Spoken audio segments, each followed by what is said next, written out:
आज हम उत्पत्ति ग्रंथ का पहला अध्याय का 3 वचन पर बात करेंगे। बाइबल कहती है, और परमेश्वर ने कहा उजियाला हो तो हो गया। यह बाइबल में पहली बार है जब परमेश्वर ने कुछ कहा और जो उन्होंने कहा वही तुरंत हुआ।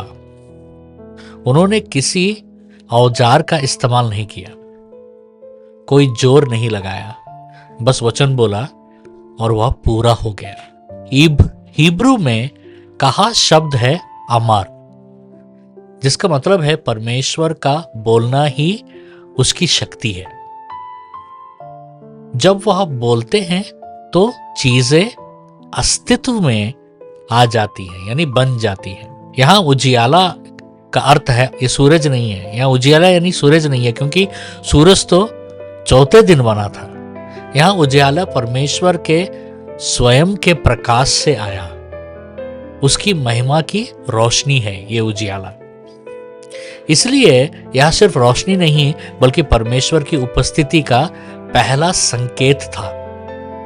सोचिए, पिछली आयत में सब कुछ अंधकार में था, हमने पढ़ा। धरती खाली थी, कुछ भी नहीं था, लेकिन उसी अंधकार में परमेश्वर ने कहा उजियाला हो जाए।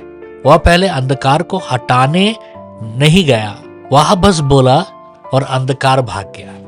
यूहन्ना का सुसमाचार 1:5 कहता है, और वह ज्योति अंधकार में चमकती है और अंधकार ने उसे दबा नहीं सका। इससे हमें एक सच्चाई पता चलता है, परमेश्वर सबसे पहले अंधेरे में बोलते हैं। वह इंतजार नहीं करते कि कब अंधेरा हट जाएगा। वह वही बोलते हैं जहां अंधकार और उलझन होता है।